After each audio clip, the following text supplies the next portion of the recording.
Pukul 6 waktu Indonesia Tengah. Inilah Radio Republik Indonesia Bau-Bau dengan Warta Kepton, berita seputar Kepulauan Buton.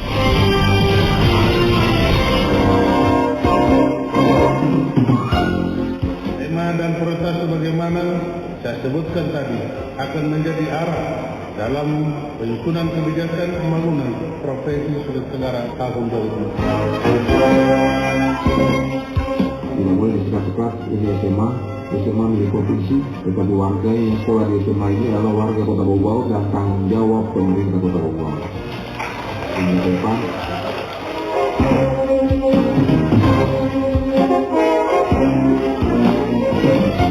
Selamat pagi dari kawasan Bukit Wolio Indah. Kami sampaikan pokok-pokok berita.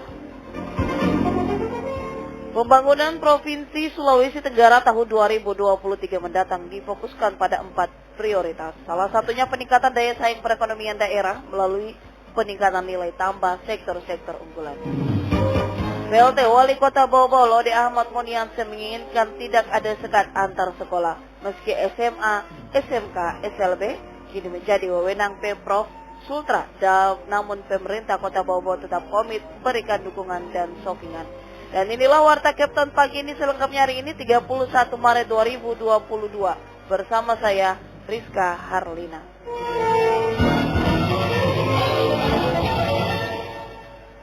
Pendengar, terlebih dahulu kami sampaikan update kasus COVID-19 di tanah air. Satuan Tugas Penanganan COVID-19 mengumumkan ada tambahan 3.840 kasus konfirmasi pada hari Rabu 30 Maret 2022. Dengan demikian, total kasus konfirmasi mencapai 6.009.486. Tambahan 3.840 kasus hari ini sedikit lebih rendah dibandingkan hari sebelumnya yang tercatat 3.895 kasus konfirmasi. Sementara itu, untuk kasus sembuh bertambah 7.876 sehingga totalnya 5.742.931 kasus. Sedangkan kasus meninggal bertambah 118. Dengan demikian, total kasus meninggal mencapai 155.000. Secara akumulatif, kasus aktif menurun 4.154 sehingga totalnya 555 kasus. RRI, Radio Tangga Bencana COVID-19. Pembangunan Provinsi Sulawesi Tenggara tahun 2023 mendatang difokuskan pada 4 prioritas. Salah satunya peningkatan daya saing perekonomian daerah melalui peningkatan nilai tambah sektor-sektor unggulan. Selengkapnya, reporter RRI Bau-Bau Afriansyah melaporkan. Tema dan prioritas sebagaimana saya sebutkan tadi akan menjadi arah dalam penyusunan kebijakan pembangunan Provinsi Sulawesi Tenggara tahun 2023. Gubernur Sulawesi Tenggara Ali Mazi menyatakan ada 4 prioritas pembangunan Sultra yang akan dilaksanakan tahun 2023 mendatang. Keempat prioritas pembangunan tersebut yakni pertama peningkatan kualitas hidup masyarakat dan pemerataan akses terhadap pelayanan dasar, kedua peningkatan daya saing perekonomian daerah melalui peningkatan nilai tambah sektor-sektor unggulan. Kemudian ketiga, tata kelola pemerintahan yang baik, serta keempat, pengurangan kesenjangan antar wilayah melalui peningkatan infrastruktur dasar untuk mendukung konektivitas. Hal itu disampaikan Gubernur Ali Mazi saat membuka musyawarah perencanaan pembangunan daerah Musrembang Rencana Kerja Pemerintah Daerah RKPD tahun 2023 Provinsi Sulawesi Tenggara di Aula Villa Nirwana Kota Bau-Bau pada Rabu 30 Maret 2022. Ali Mazi mengatakan keempat prioritas pembangunan itu merupakan tindak lanjut tema pembangunan Sultra tahun 2023, yakni peningkatan produktivitas untuk transformasi ekonomi yang inklusif dan berkelanjutan melalui peningkatan kualitas SDM dan infrastruktur.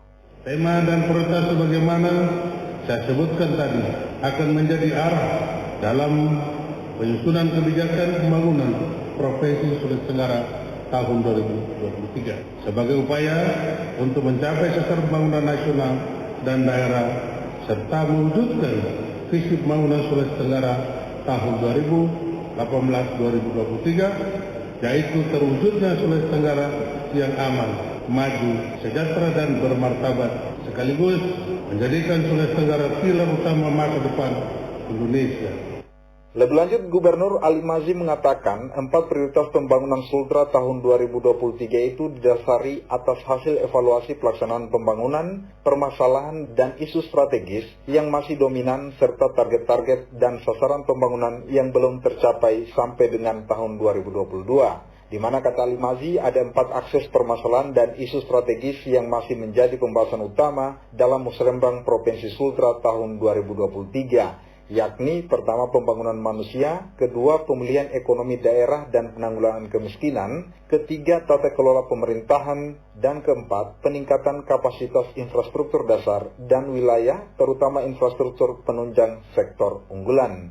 Karena itu Gubernur Ali Mazzi juga berharap dukungan dari pemerintah pusat agar pembangunan Sultra dapat terus berakselerasi dan sejajar dengan provinsi lain yang telah maju. Reporter RRI Bau-Bau, Afriansa, melaporkan. Anda sedang mendengarkan Warta Kepton, berita seputar Kepulauan Buton. PLT Wali Kota Bau-Bau Laude Ahmad Muniansyah menginginkan tidak ada sekat antar sekolah. Meski SMA, SMK, SLB kini menjadi wewenang Pemprov Sultra, namun Pemkot Bau-Bau tetap komit berikan dukungan dan sokongan. Mengenai hal itu, Hairul Mulku melaporkan. Tidak boleh disekat-sekat, ini SMA milik provinsi, tetapi warga yang sekolah di SMA ini adalah warga Kota Bau-Bau dan tanggung jawab pemerintah Kota Bau-Bau. Pemerintah Kota Bau-Bau berkomitmen akan memberikan dukungan dan sokongan kepada siswa-siswi SMA, SMK, SLB dan swasta berprestasi. Hal itu ditegaskan pelaksana tugas Wali Kota Bau-Bau Laude Ahmad Muniansyah saat membuka ujian praktek, pameran dan pertunjukan seni budaya dan PKWU di SMA N4 Bau-Bau Rabu pagi. Muniansyah mengatakan meski saat ini SMA SMK menjadi gawaian pemerintah provinsi, namun pemerintah kota tidak akan lepas tangan dan tetap memberikan dukungan khususnya para siswa-siswi berprestasi yang ingin tampil di level nasional. Mereka adalah warga Kota Bau-Bau yang berprestasi dan patut mendapat sokongan. Karena pemerintah kota bekerja untuk warga Kota Bau-Bau. Tidak boleh disekat-sekat, ini SMA milik provinsi. Iya, manajemen pendidikannya. Tetapi warga yang sekolah di SMA ini adalah warga Kota Bau-Bau dan tanggung jawab pemerintah Kota Bau-Bau. Menurut Muniansyah, sekolah hanya sebatas pembagian kewenangan, namun siswa-siswinya adalah anak-anak Kota Bau-Bau yang merupakan generasi penerus di masa yang akan datang.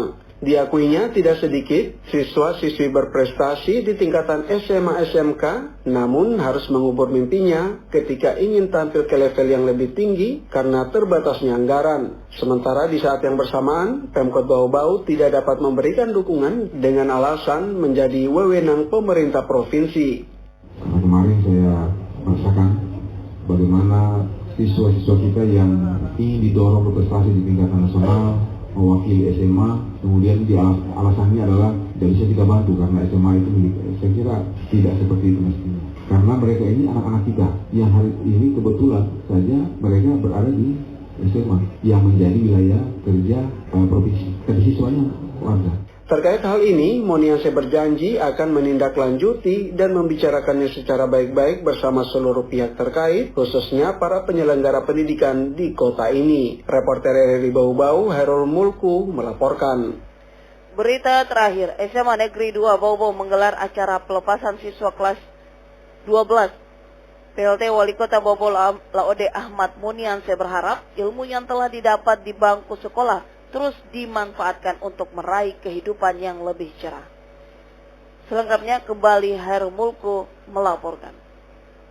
Dan ini dibutuhkan dorongan dari orang tua, doa dari orang tua, dan semua ilmu pengetahuan yang diperoleh selama SMA itu harus digunakan dengan baik, dimanfaatkan dengan baik. SMA Negeri 2 Bau-Bau menggelar acara pelepasan siswa-siswi kelas 12 pada Rabu pagi. Kepala SMA Negeri 2 Bau-Bau Hasma Ramli mengatakan acara pelepasan yang rutin digelar tiap tahunnya ini dilaksanakan lebih cepat dari jadwal kelulusan yang baru akan diumumkan pada 2 Mei 2022 mendatang. Hasmo menegaskan meski dilaksanakan lebih awal, namun belum ada kepastian bahwa seluruh siswa peserta ujian dinyatakan lulus dan boleh melanjutkan pendidikan yang lebih tinggi. Tahun pelajaran 2021-2022 ini, peserta ujian kelas 12 di SMA Negeri 2 Bau-Bau berjumlah 427 orang. Namun dalam perjalanannya, 2 siswa tidak mengikuti ujian sehingga tersisa 425 orang. Namun kita laksanakan lebih awal karena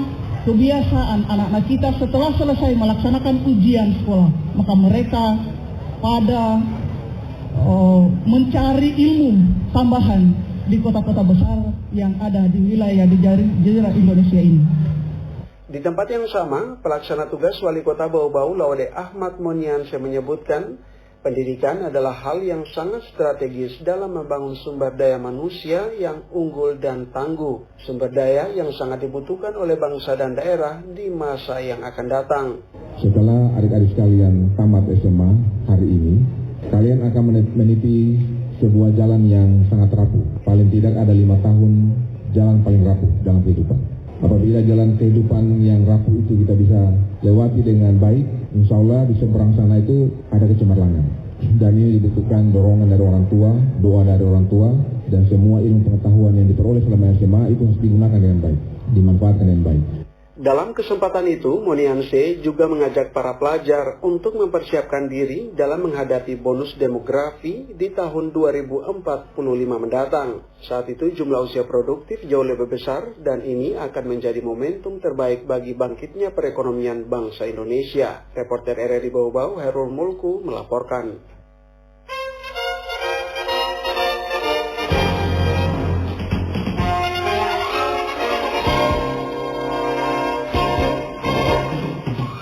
Pendengar, sebelum kami akhiri, kembali kami sampaikan pokok-pokok berita.